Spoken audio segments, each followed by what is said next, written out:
Believe in yourself, 'cause it starts with you, and then everyone else will believe you too. And if it looks like you're the only believer around, just keep on believing, don't put yourself down, just believe. Our guest this week grew up in Kansas City, Missouri, earned a BA in psychology from Stanford University while playing on its golf team. He won 39 events on the PGA Tour, including the 1977 and 81 Masters, the 1982 U.S. Open, as well as the British Open 5 times. He was the number 1 ranked player in the world from 1978 to 1982 and was regarded as one of the 4 best golfers in the last 50 years. His name, Tom Watson. And I'm Jack Krasula, and this is Anything is Possible on 760 WJR.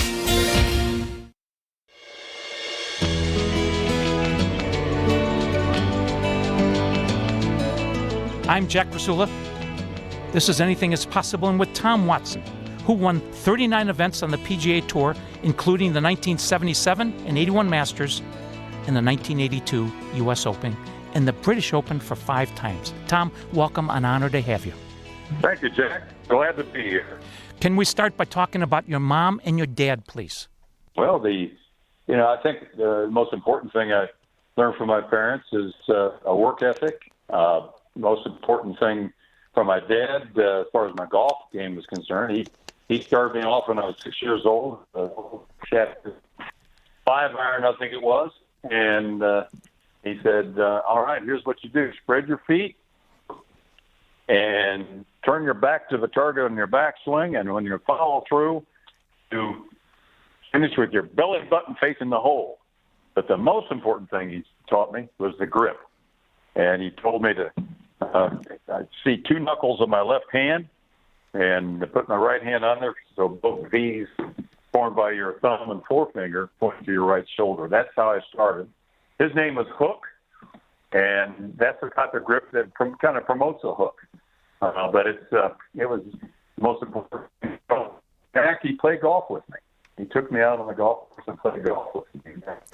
He was a very good amateur player, and he loved the history of the game, and he taught me the fundamentals of how to play the game, how to play the game.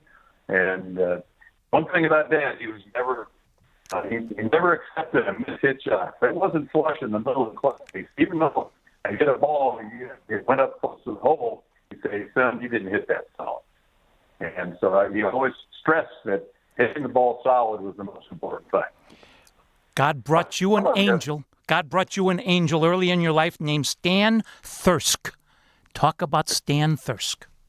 Well, Stan was he was an assistant pro at Mission Hills Country Club, and he got the head pro job at Kansas City Country Club in 1961. He came over there. My father loved to play with the pros at the club because they went out and they always had dollar Nassau bets. Always playing for money, and so Stan.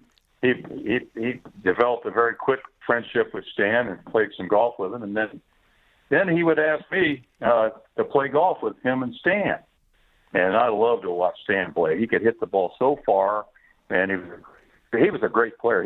I believe he played in 15 major championships as a club professional. How about that, Jack? Wow, 15. Wow. And so he played in the U.S. Open, the PGAs, and he could really play. Wonderful man. He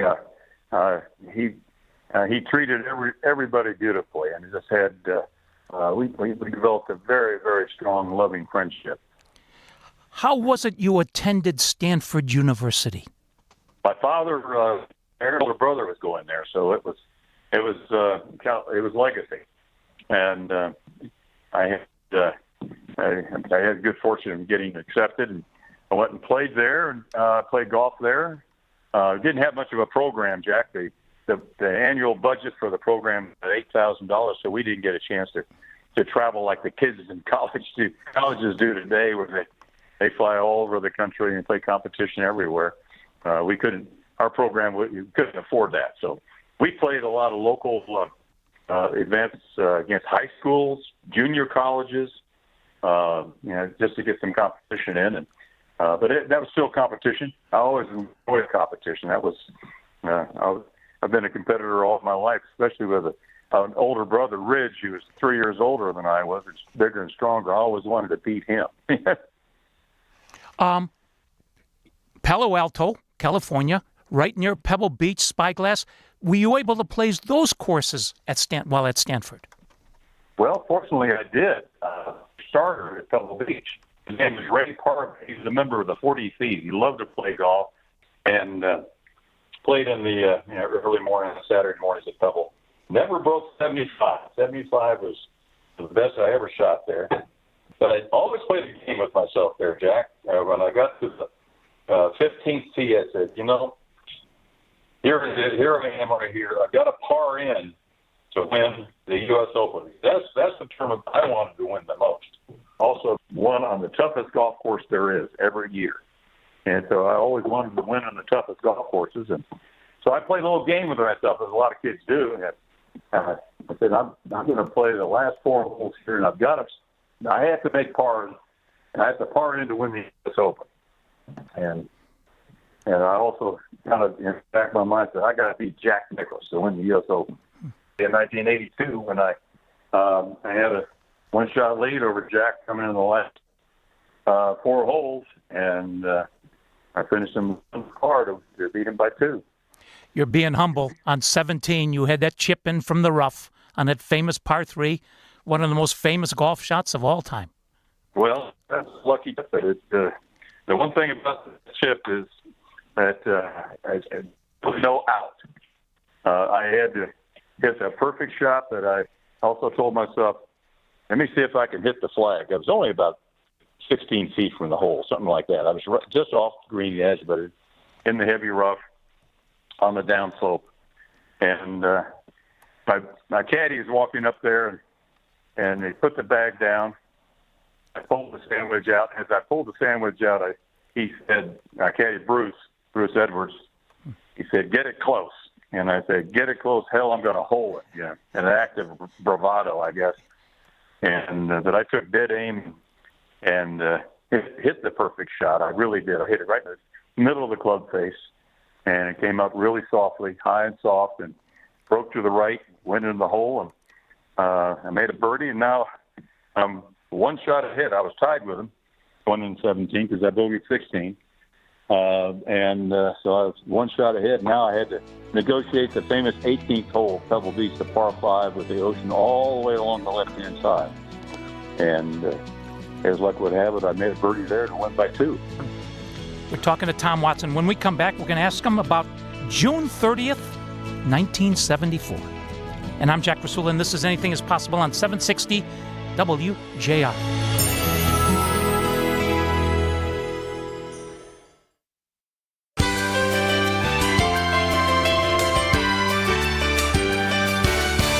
Welcome back to Anything is Possible. I'm Jack Krasula. We're with Tom Watson, who was inducted into the World Golf Hall of Fame in 1988.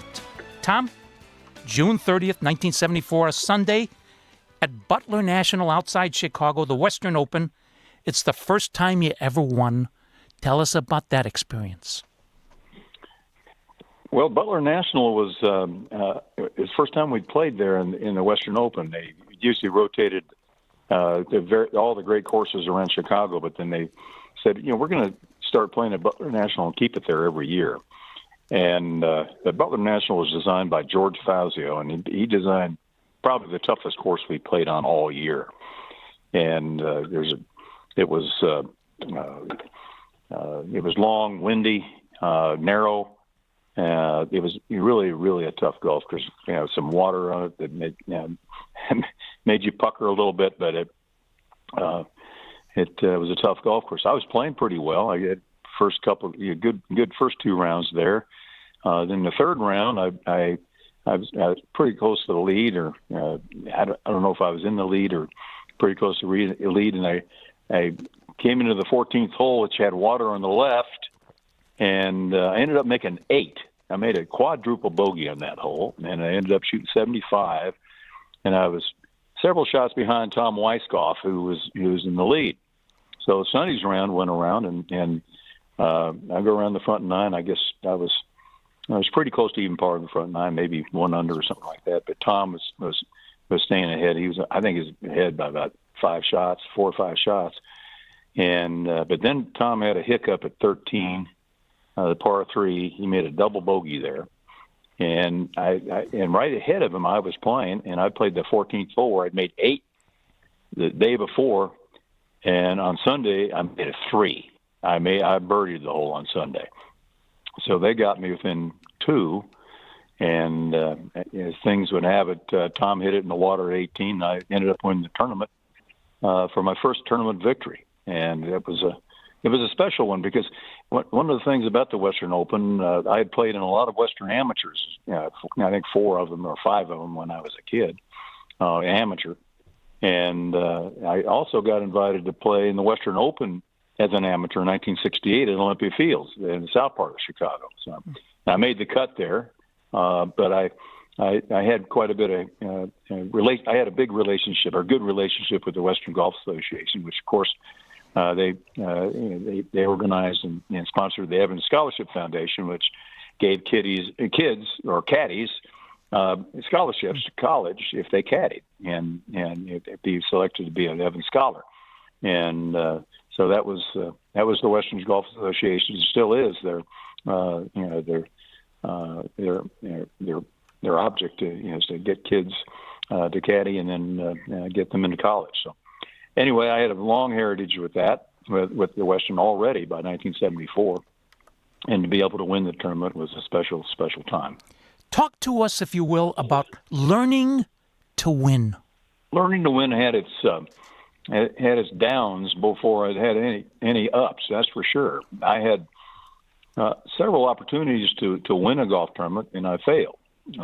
And the more I failed, the more it toughened me, and I hated to fail. And that's what I said. I said, "How did you learn to win?" Well, I hated to fail so much, I learned to win. But to learn to win, I found out that under pressure, I was going too fast. I was walking too fast. My swing got too fast, and I learned to slow it down a little bit, just a beat with the walk. I learned also how to breathe deeper. And the most important thing was it actually produced me to start to produce some winning tournaments for me. Was all golfers are looking for a key to their swing that makes it work under pressure.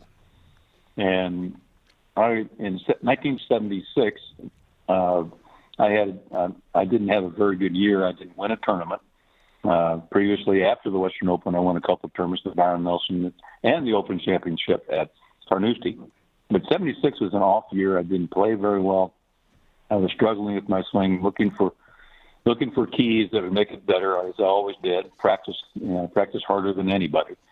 And I went to Japan in the fall, in November, and played in a U.S.-Japan team match. And I was playing horribly. I played in the Pro-Am, and I hit the ball so badly. I wasn't going to break 80. And I got to the 18th hole, and I high duck hook out of bounds. And then I hit my next ball. I did the same thing. I hit another high duck hook, but it didn't go out of bounds. But it ended up on a lie where the ball was way below my feet. You have to bend over at the waist. And I got over the ball, and I said, I'm going to try something out of the box here. I'm going to try to take the club face back, shut, and then on the impact area, try to keep it open. And I absolutely hit a perfect shot. And I said, wow. And so I went right to the practice tee. I practiced that until they honked the horn of the bus to take us back to the hotel, which took us an hour and a half to get to. And the next day was the beginning of the tournament. So I come out the next day, all excited that this was going to work, and went to the practice tee, and it worked. It was working really well. And I ended up winning the tournament by about 6 shots overall. And I took that thought into 1977, and I basically started running the table. So I won the Bing Crosby, the Andy Williams. I won the Masters, again the Western Open, and I headed to the British Open Championship at Turnberry. where I played the last 2 rounds with Jack Nicklaus. We both shot 65. We tied for the lead on Saturday, and then on the final round, it came down to the last couple of holes. I made a birdie at 17 to go 1 up, and then Jack on the 18th hole made a 40-footer for birdie to force me to make about a 2.5-foot putt that I knocked stiff on my second shot with the 7-iron. And I made that putt. And walking off the green, Jack grabbed me by the neck and he said, "Tom, I gave you my best shot. It wasn't good enough. It just wasn't good enough. Congratulations. I'm really happy for you." And when he said that, coming from the greatest player in the game, I felt, well, maybe my time had come that I could play with the big boys. And from there, my career, it got better and better. And for about 6 or 7 years there, I played some great golf. We're talking to Tom Watson. That was the 1977 British Open at Turnberry. It's known as the Tournament of the Century between Watson and Nicklaus. When we come back, we're going to jump ahead 32 years later. And Tom Watson goes back to that same course, Turnberry. And I'm Jack Krasula, and this is Anything is Possible on 760 WJR.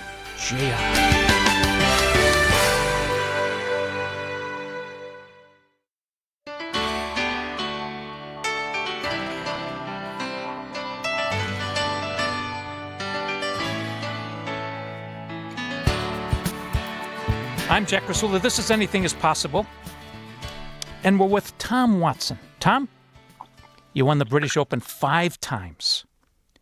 You go there to Turnberry in 2009. You're 59 years old. Talk about that Thursday, Friday, Saturday, Sunday, please. Well, in 1994, I have to go back. 1994, I was in a real bad spell of golf for about 7 or 8 years. And I was on the practice tee at Harbortown, playing in the Heritage Golf Classic on the Tuesday practice round after a lousy practice round, trying to find something that would get me through the tournament. And I said, I've got to try something out of the box. And so I made it. I thought about Corey Pavin's practice swing. Corey Pavin's practice swing, he'd take the club way inside and loop it out over the top and come back to the left on his follow-through. And I had a real hard time coming to the left of my follow-through. And I tried this with a 3-iron, and I had a perfect shot. I said, whoa, that felt off. That felt really weird because when I hit the ball, my right shoulder was a lot higher at impact. And I hit another one that was perfect, and then I hit a third one. It was a little bit thin, but went straight away, and my club went to the left. And I said, wow. That one changed in my golf swing, Jack, for the rest of my career, made my career, and the remaining part of my career. I hit the ball better after that than I ever hit it before. My putting wasn't very good, but I still managed to win a couple of tour tournaments, 96 and 98 on the tour. And then I got on the senior tour and I won several tournaments there. One was at Turnberry, the Senior British Open at Turnberry. And so I continued to play in the British Open. So I arrived at Turnberry in 2009. I was playing really well from tee to green. My putting stunk. And so I played the first practice round with the Southland, and I played great from tee to green, but the putting stunk. I was really dejected about how badly I was putting. And then the second round, practice round, on the very first hole, real short par 4, I hit a little 6-iron from 138 yards, just short of the hole, front left-hand position. And I went up to putt. And when I hit the putt, it ended up about a foot right and short of the hole from about 8 feet. Worst putt you could ever imagine. So I said, I got to try something out of the box. You know what? I kind of felt, I've got to do kind of the same thing I was doing with my golf swing. Get my shoulders rotating around my neck rather than the left shoulder going down and up. And all of a sudden the ball started rolling great with the putter. So I stuck with that for the remainder of that practice round. Next day's practice round, we did the same thing, and I said to myself, I can win this tournament. And the reason I felt like I could win the tournament was really kind of three reasons. One was I was really now putting well. My game was really solid. Tee to green was great. Two, I played this course several times in major championships, and 95% of the field there in 2009 hadn't played the golf course. Number three, the key was that I knew the wind was going to change directions and blow strongly from the northwest. All three practice rounds, it blew strongly from the south. So the kids, they never had a chance to play with that type of wind in the northwest. And it takes a while to adjust to a wind that you haven't played on a golf course. So I went into it saying, if I get off to a good start on Thursday's round, and the winds were predicted die down on Thursday and then change directions to the northwest on Friday. If I got off to a good start, I could then knew how hard the golf course was going to play with the northwest wind. If I could stay around par the last three rounds, I had a chance to win the tournament. And that's what I did. First round, I got off to a really good start. I think I shot 66. And I was tied for the lead after two rounds. And the third round, I was in the lead. And it was interesting to see how the press reacted to it. The first round, I go to the press, as you do when you're in the lead of the tournament, close to it, they ask you questions, and they ask questions.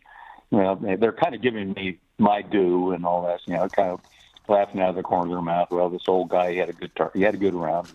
Second round, kind of the same thing, even though I was tied for the lead. Third round, I was in the lead. But now they have to start asking serious questions. Say, well, you think you can win the tournament? And I said, darn right I can win the tournament. And I really believe that. And so the fourth round came around, and I buried the 17th hole, 71st hole to go in the one-shot lead. And on the 18th hole, I hit a hybrid right down the middle of the fairway. I had 187 yards to the hole, right downwind, strong wind. And I picked an 8-iron because I wanted to fly it on the left middle front of the green, just on the front, which it did. And unfortunately, with the wind behind me, the ball rolled over the green. I putted the ball from off the back of the green and up the hill and went about 8 feet by, and then I hit a lousy putt. And I got to play off with Stuart Sink, and he waxed me. He beat me by 4 shots. But the thing about it was that I had the opportunity. I really felt all week that I could win the tournament, and I felt like after getting off to a bad start in the last round, then coming back, I said I can win this tournament, and it just wasn't to happen. But the aftermath was what was really special. Hillary and I, after doing all the due diligence, going to the press room, talking about the chip shot over the green. Why didn't I chip it rather than putt it? And what it meant to me, and all that. Television interviews, radio interviews. We walked up those 96 steps to the Turnberry Hotel up in the hill. Get to our room, we're dressing for dinner, and Hillary gets a phone call. And she answers it, yeah, well, hi, Babs. Yeah. Oh, okay, just a second. And she hands me her phone. She said, Jack wants to talk to you. And so I get on the phone, and Jack said, Tom, I did something today I've never done before. I said, Jack, what was that? And he said, I watched your first shot to your very last shot. I've never done that ever, watching television golf. I said, well, that's nice. And then he said, you won the tournament. I didn't win the tournament, Jack. He said, yeah, you beat everybody in the field. I said, no, I didn't. Then he described the 18th hole. He said, you hit a perfect tee shot. You hit a second shot that had stopped 6 inches shorter. You two-putt and easily win. The third shot, you hit the shot that wouldn't lose you the tournament, and that was kind of the key thought that they wanted to know in the press room. Why did I putt it rather than chip it? Well, it gave me the best opportunity to get the ball close without maybe having a hiccup and hitting it from kind of a tight line in the rough, and I could pop it out there with the putter. And so I putted the ball. And then Jack said, and the putt? You hit it like the rest of us would have hit it, you dog. And that cracks me up. Here he is, consoling me. Here's the greatest player in the world, calling me that. He knew the pit in my stomach. He knew how disappointed I was.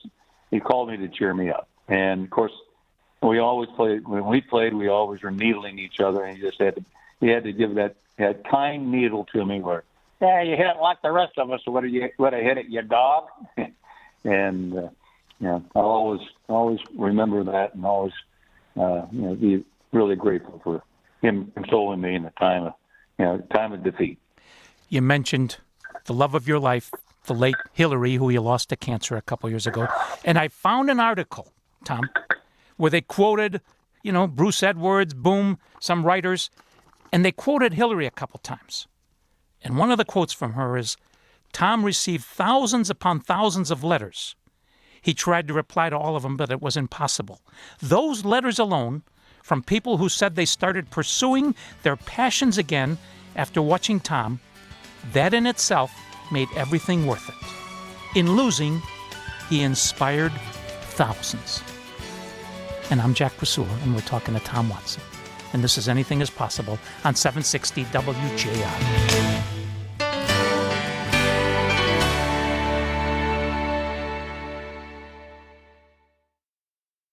Jack Krasula, host of WJR's Anything is Possible, the weekly radio visit, brings his 15 years of inspirational storytelling to hardcover. With God, anything is possible. Anything is possible. 15 of Jack's more than 750 tales of defeating odds and achieving the extraordinary. Like Bob Woodruff, whose job covering the war in Iraq nearly cost him his life. And Nick Vujicic, the limbless evangelist who has stunned millions with his message of acceptance and grace. With God, anything is possible. Order now while signed copies are still available at trustinusllc.square.site. That's trustinusllc.square.site. And as Jack says, make it a great week, because with God, anything is possible. Spohom. Anything is possible. I'm Jack Krasula. This is Anything is Possible. And everybody that really knows Tom Watson well describes him in 3 words: gracious, thankful, and humble. Tom Watson. God brought you another angel in 1973. You mentioned him, your caddy, Bruce Edwards. Tell us about Bruce Edwards, Tom. Bruce was a young kid. He was just out of high school, and what he wanted to do was caddy on the tour. That was his passion, because he had caddied at Weathersfield Country Club, where they held the Hartford Open. He caddied for pros there, because the pros really didn't have permanent caddies back then. They just go to a golf course and pick up a caddy to carry their bag for the week, and Bruce loved to do that for the pros. Dick Lotz was the first pro he caddied for up there. And so right after high school, he hopped on the bus and he got down to Florida, started his caddy career. And he caddied on the career for, a year or two. And in St. Louis in 1973, he was in the parking lot there. And I was walking in with the McGregor bag over my shoulder, the green and white bag over my shoulder to go register through the parking lot. And I was kind of looking for a caddy. And he comes up and he said, "Tom, could I caddy for you?" I said, "Well, first of all, I put the bag down." I said, "What's your name?" He said, "Bruce Edwards." I said, "Have you ever caddied before?" "Yeah, I caddied at the Hartford Open for Dick Lotz." And I said, "Well, tell you what, I'll give you a shot." And so that day was about 100 degrees in St. Louis. It was the St. Louis Children's Golf Classic that Gene Littler won after coming back from fighting cancer. It was his first victory. And so we went up to the practice tee, and I hit balls for probably 3 hours in the 100 degree temperatures. Back those days, we had to pay for range balls. So I said, "Bruce, go back and get me some more balls. Get me some more balls." So he hung on the practice tee in 100 degree heat, watching me hit balls for 3 hours. that was his initial indoctrination of Tom Watson. I loved to practice. I practiced for one reason, is to get better.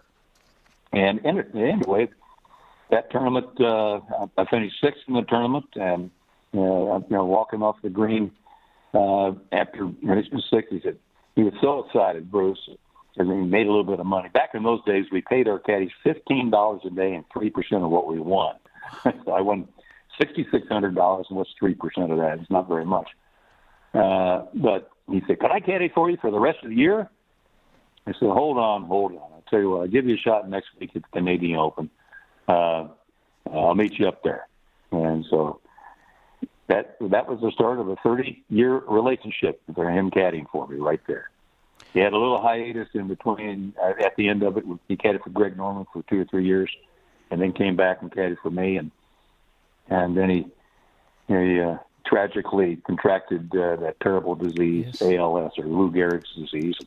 And he passed away. But he was a great guy. He loved to caddy.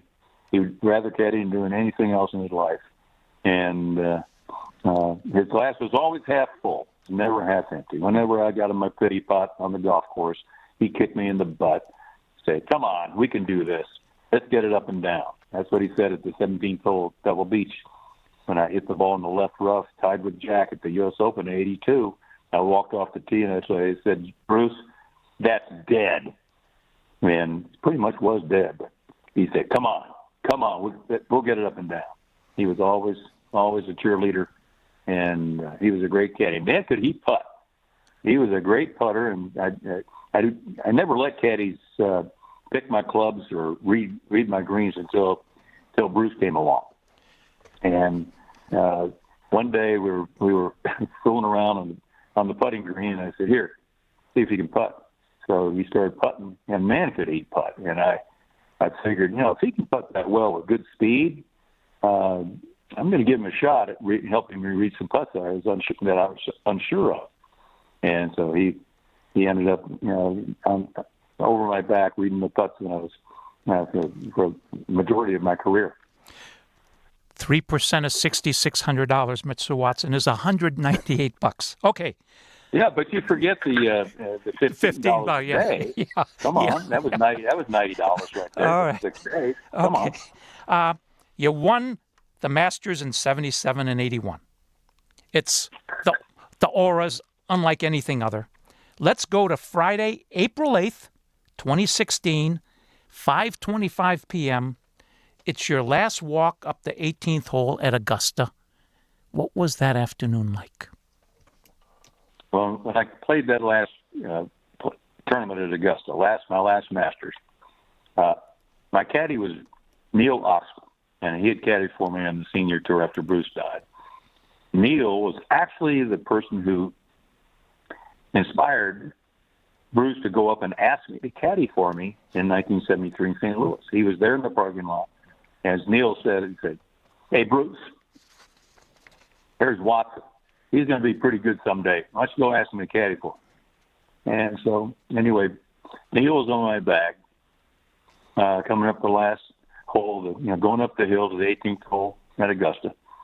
And he started lagging behind. And I said, no, you're going to walk right up to the green with me side by side. And so we walked up to the green side by side. I remember hitting the ball to the back of the green and finished on the right front. And I almost made the putt. It was about a 70-footer. It broke about 15 feet from left to right. It was a heck of a good putt. And that was my last go at the Masters. But it was time. I couldn't hit the ball far enough, Jack. I couldn't hit the ball to successfully compete. And so it was time to hang them up. Well, 2 years later, at the Masters, the 2018 Par 3 contest, you're 68 years old. You didn't have to hit it far, and you won that Par 3 contest. Well, you don't have to hit it far in the Par 3. Most of the shots you hit are wedges or 9-irons, sand wedges. So, I was still playing pretty good golf at that time. So, as luck would have it, I made 6 birdies and and win the par 3 contest. And now, since 2022, you've been one of the honorary starters on Thursday morning, I think, with Nick Laus and Gary Player this last year. What's that like on that Thursday morning, Tom? Well, it's a great honor, and I'm very humble about it. I'm not in the same class as Nicholas or Player, but when Fred Ridley, the chairman of the Masters, called me, he said, "Tom, we'd like you to join Jack and Gary." I said, Fred, I can't carry their shoes. Come on. He said, "No, Tom, we think you deserve to be an honorary starter there, and we'd love to have you do it. And by the way, you can do it for as long as you'd like to do it." And that was so generous of him. And I said, "I'd be honored to do it, Fred." And that's when I started in 2022, and did it again last year. And I hope to be able to continue to do it for many, many years to come. There's been 10 billion of us to walk the face of the earth. God made 2 phenomenal Tom Watsons. One we've been talking to for the last hour. The other one, a little more than 100 years ago, started a company called IBM. Tom, what you've done and the way you've done it with the graciousness, thankfulness, humility is unbelievable. Thanks a million for doing this for us. Jack, those are very kind words. I appreciate them. But, golf is a game that it creates a humbleness in people, because you learn pretty quickly that golf can be the most frustrating game there is. And you have to deal with that frustration. And you're humbled by it. You may have a stretch of golf where you're playing great and you'll never think you've ever played badly again, and all of a sudden it turns on you. And so it teaches you a lot of life lessons, in the sense that, you have to, the greatest thing about the game is you can take all the credit for a good shot, but you have to take all the blame for a bad shot. And that's life. That's the way life is played. And it's played just like golf. Thank you. Please join us next week. Until then, I'm Jack Krasula. Thanks for listening, and make it a great week, because with God, anything is possible. Spall. Believe in yourself.